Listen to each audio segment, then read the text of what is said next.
also the Tunisians as a family friend. And, we heard Wamadev, and we're going to hear more as a husband, as a big father, as a cousin, all sorts of facets, and as a doctor. I'm going to focus on a short speech, so I'm going to focus on him as a community man building up the Tamil school. So my view is going to be through the Tamil school and you will see Wamadev. The Birmingham Tamil School was, I always described as the brainchild of Wama and Himalayas. And it is Birmingham Tamil School, but people attended were from Coventry, from Walsall, Nottingham, Leicester, all over the place. They used to come, and Stafford, and they used to come. And we used to have two functions: the Saraswati Puja and the annual dinner. And it's been recorded a few times how good he was in cooking. And all the time, Wama will fill the parapool for the annual lunch. That will be about 200 people turning up. He will fill the parapool. That's his trademark thing, and he carried on doing that to the school function. And for Saraswati Puja, he used to escort Saraswati to the school and back for the puja. And he did that until he left Birmingham and moved over to here in it's quite and now Saraswati lives in Eastbourne's house. Eastbourne, for those who haven't heard, is the Tamil school. And he left it there. Today this speech would have been done by Eastbourne if not for the fact he's in a hospital. It just happened a couple of days ago. And staying with the Tamil school, the other function, the annual lunch. And the best part of the annual lunch is all the children, every one of them will participate and perform on stage. Early years, we never had a music teacher or anything.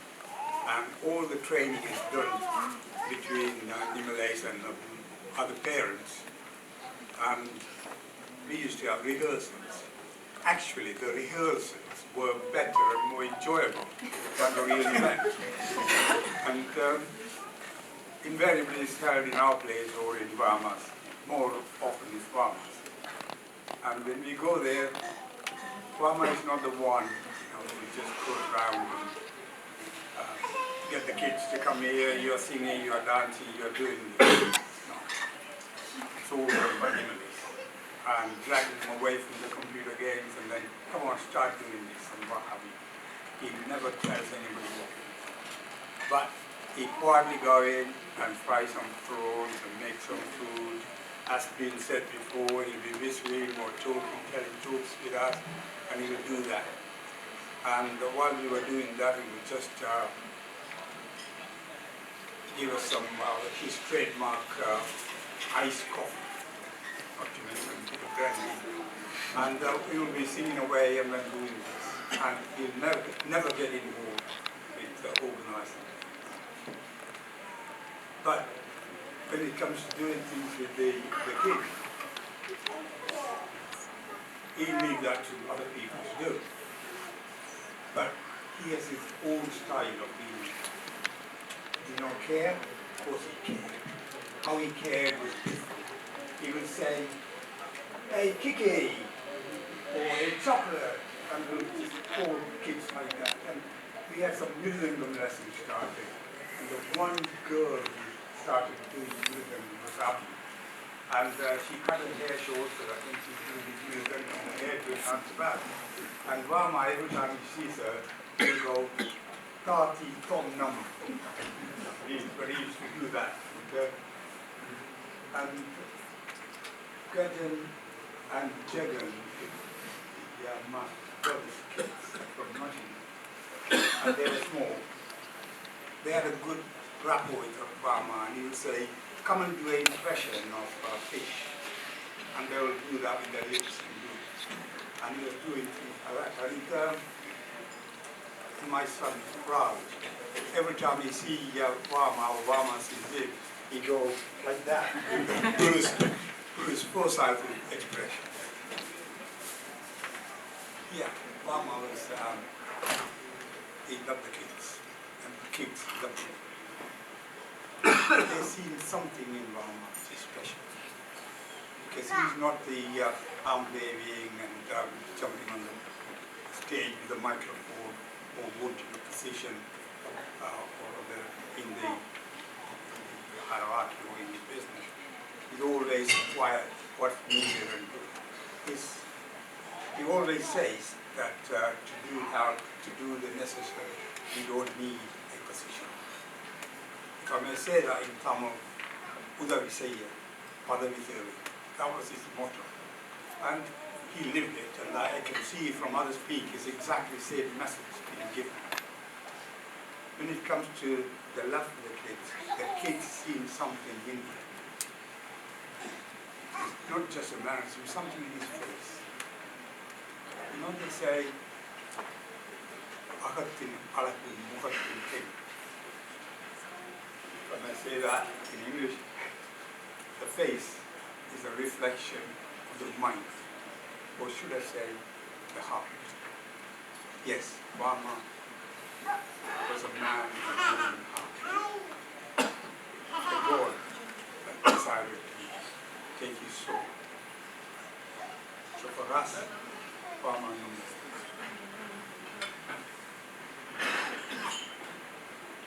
But he will remain with us forevermore in our memory. Thank you very much.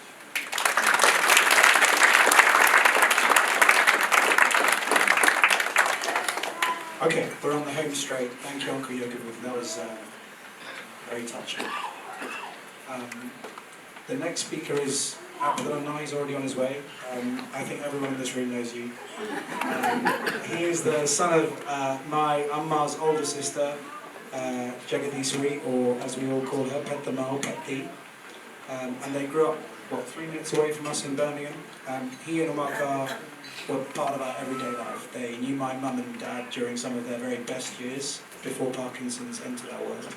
So, yeah, he brings with him, I hope, memories not just of Dad as an uncle, but a whole chapter of our family life that feels especially precious now and that I never experienced. So, that's a lot of pressure. Hello, everybody. Firstly, thank you very much for everybody for coming and celebrating my uncle's life. As Putman said, my name is Abdullah, and I would like to just talk just a couple of minutes on Barmadev and Sitpa.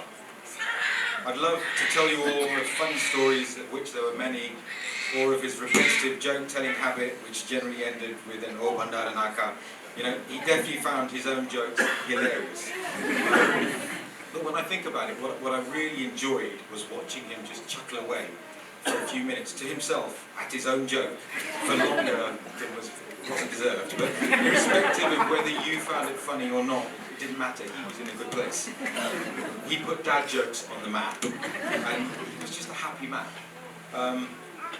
He never really gave life-changing speeches. You know, I probably messed something up for the 100th time, and then, you know, he didn't stop there and try and lecture me. He was one of those guys. He was joyous on your successes and supportive during your failures, never judgmental. And what I learned from him was not words in a speech, it was from his behaviour and actions. He showed resilience in the face of adversity and humility where many men would crumble. He was, I mean, people talk about this, but he was super intelligent. He remembered stuff from literally when he was 4 years old. He's that guy. And he didn't like force his views onto other people. He wasn't flashy. He enjoyed simple pleasures in life. He liked a small bottle of beer in the evening after a day of practice, maybe a couple of Glenmorangie or two at a party, but generally in moderation. And when Kunjanti was diagnosed with Parkinson's, he continued to be an inspiring role model with a permanent smile on his face, except if obviously the United were losing. And he also, along with my auntie, brought up 3 wonderful children while perfecting his fish curry recipes at the same time.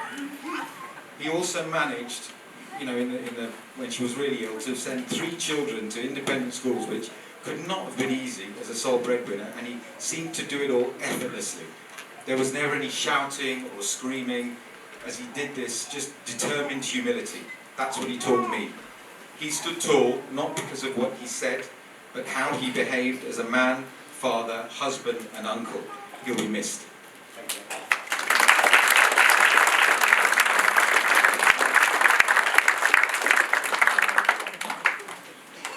Very much up to them.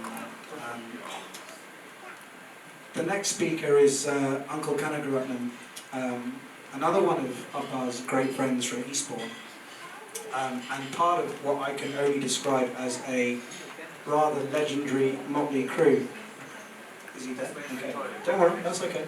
This crew also included some of the usual suspects over here. Uncle Joe the Lingam, who is at a 60th batch reunion at the moment in Sri Lanka, but has written a testimonial in the programme. And also the dearly missed Uncle Kamarajan. I just wanted to reference this because it was a massive point in my dad's life. The sudden loss of Uncle Kamali, and more recently Dad's close friend Uncle Lawrence, left a massive void in my dad's life, one that he never really managed to fill. I like to think that the 3 of them are all together now, somewhere in the sky, ordering a 4 for 3 meal deal at the Old House at Home pub round the corner from us. They used to do this for many years. It's not clear who got the 4th meal. But I think it was probably Uncle Kamali. What has never faded are the memories of weekends, summers, and even foreign holidays spent with these wonderful families. And I'm so happy that so many of them are here today. Those moments live on very strongly for all of us, I think. Uncle Cannings, I'm sure you can share a few of them now.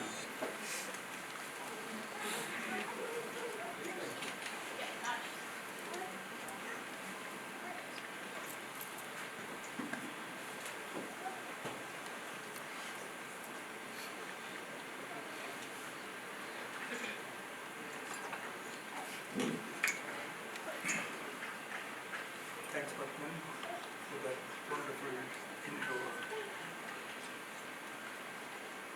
It's a humbling privilege to stand here and pay my personal tribute to a magnificent friend. I called him Barnes. He called me Canucks. Amidst all our heartbreaking sorrow, we should celebrate his magnificent life. He lived his life full and well. Barman's most appealing and defining character was his sense of humor. He always beamed with jokes related to real life events. People found him easy to connect with because of his sense of humor. A few hours before he peacefully passed away, he sent a WhatsApp message helped by Padman. He said to me, Canucks, Jyoti and Pushpa Kamal Rajan, see you soon. To me, it meant a great deal. And now frankly, it seems even more meaningful.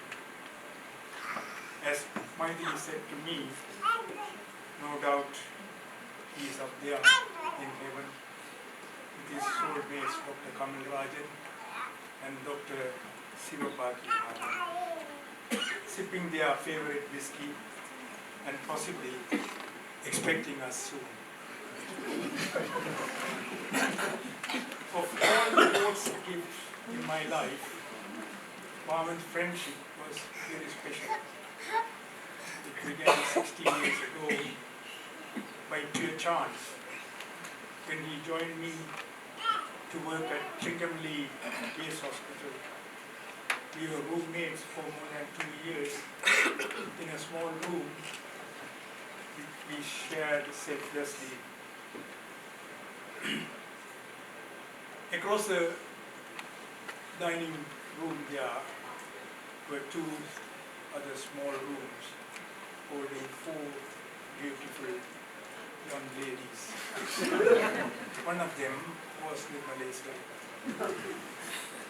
From day one, we found our companionship joyous and invigorating.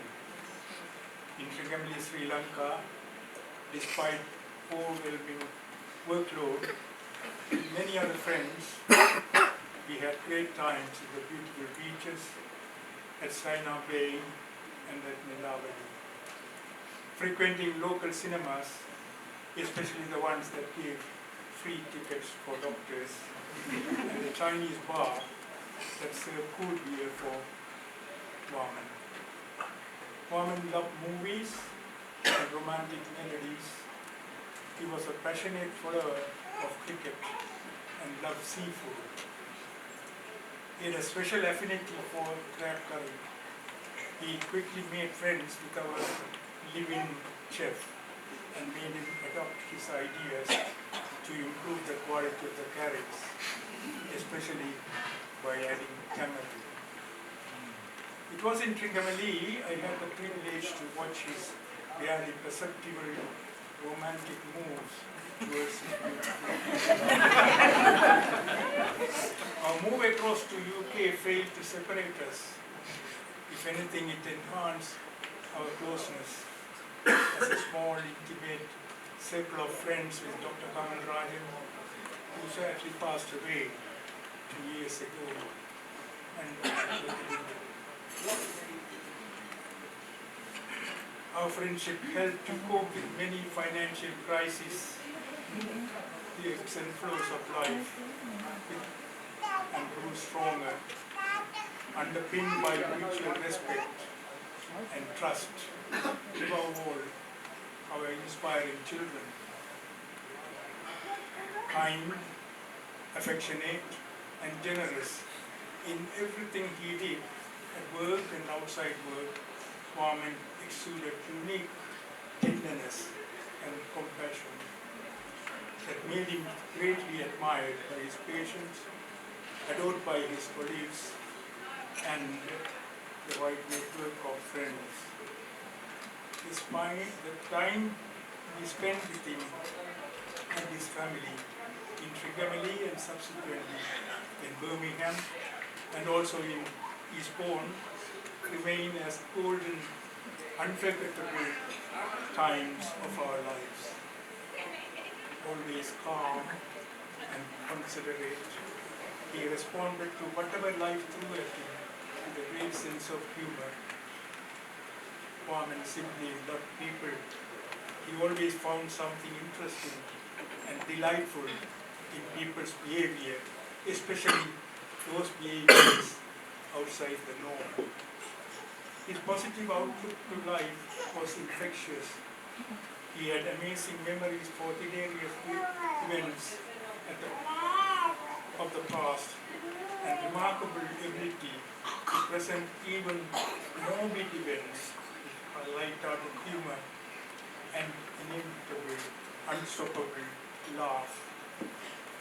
I needed to tell Vance, my magnificent friend, that I am very grateful for the friendship he offered. Grateful for the beautiful times and the hospitality whenever we visited him. Grateful for his open hands of generosity and kindness. And grateful for his graceful, affectionate bond with our children. As I said, a couple of hours before he passed away, he spoke a few words. He said to me, he would see me, jolly and Pushpa. And then, quite suddenly, to paraphrase Lord Stenson's words, God's fingers touched him to rest in peace. in its death, as Mahatma Gandhi said, life would persist. How Vaman's life would persist among the lives of this beautiful family, his grandchildren, his children, and us as his friends, with rich and lasting memories. May Vaman, my cherished friend, rest in eternal peace at the feet of Lord Shiva. Thank you.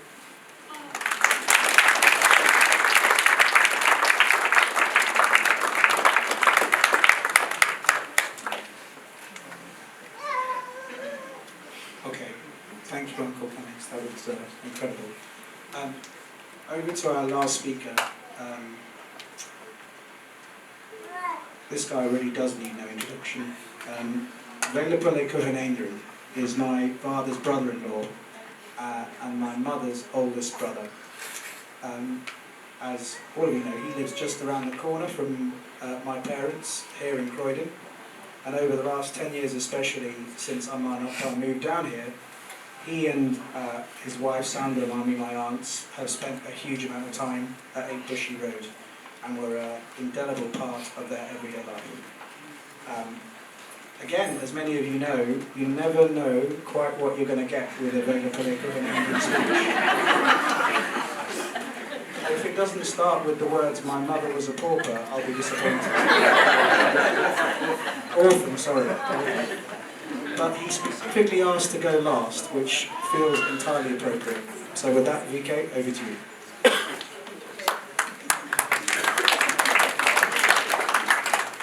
Good afternoon, ladies and gentlemen.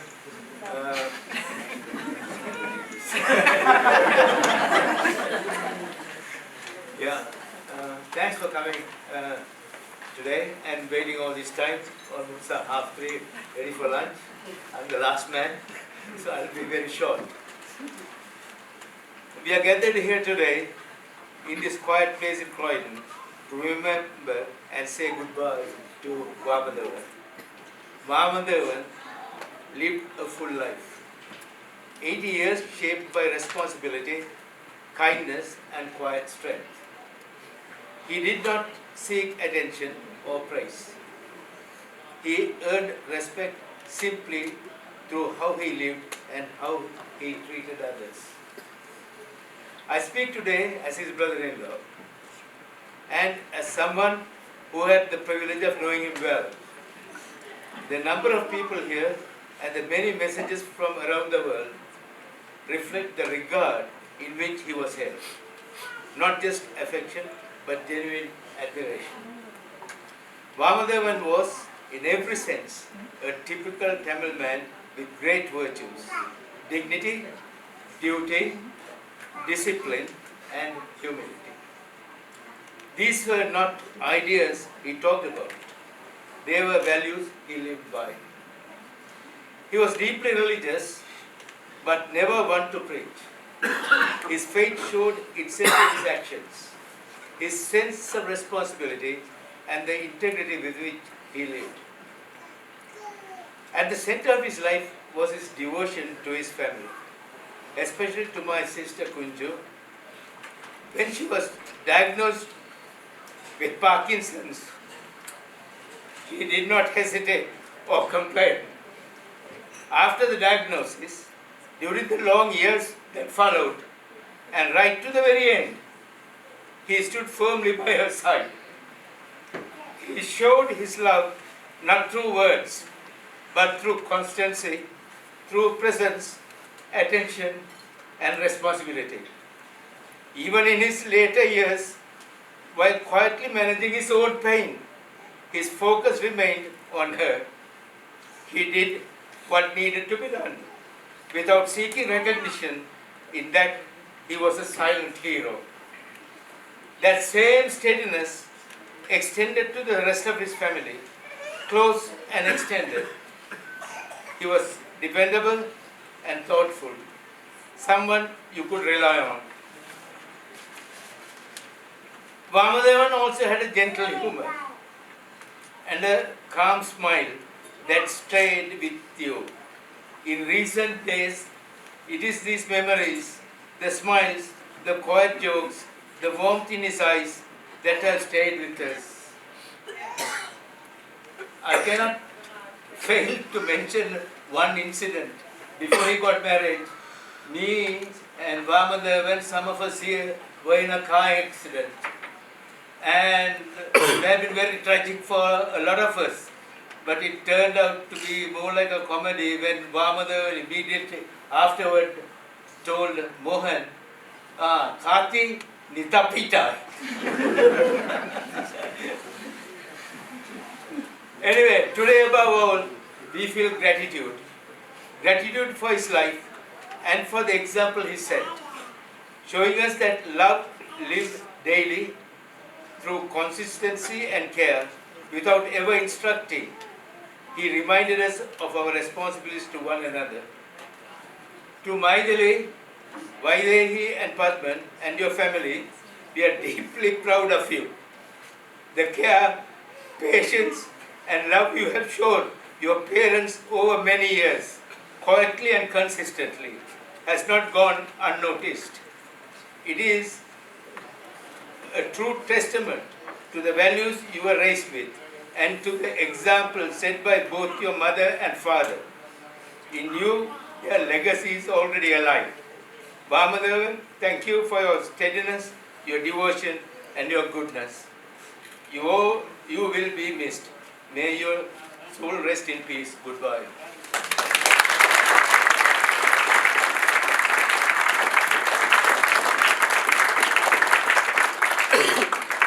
Well, rather selfishly, I just wanted to say a few words to finish. I've said enough, I know, but I just firstly wanted to thank everyone who has spoken today. Appa would have loved hearing all of your stories. I'm sure he has heard them, wherever he is, just as we all have. I'm so grateful that you've given the next generation the chance to hear firsthand what a complete legend Pampe Vamadevan really was. Just a few final thoughts, if that's okay, and then I promise you can eat. Although Dad, as many of you have said, was quiet and undemonstrative, he was always present, especially in the hardest moments. He never ran away from them.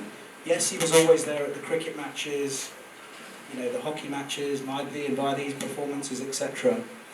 But he was also there for all of us in the hardest moments, just as Mary Mama said. Although I felt incredibly protected in my life, which is kind of crazy when you've had a mum who's been diagnosed with Parkinson's at 6, there are 2 times in particular where I have felt like I've truly struggled. And during both, my dad was there for me in his own way, and I think Appadhanna touched upon this earlier, and he put it perfectly. The first was in 2002, when one of my close friends at university, at Cambridge, Adrian, my other friend is up there, died in the Potters Bar train crash on the way to one of our university basketball matches. I was pretty devastated at the time and went slightly off the rails. And Dad didn't sit me down for a counselling session. That just wasn't his style. Instead, he quietly just booked a father and son trip to Sri Lanka.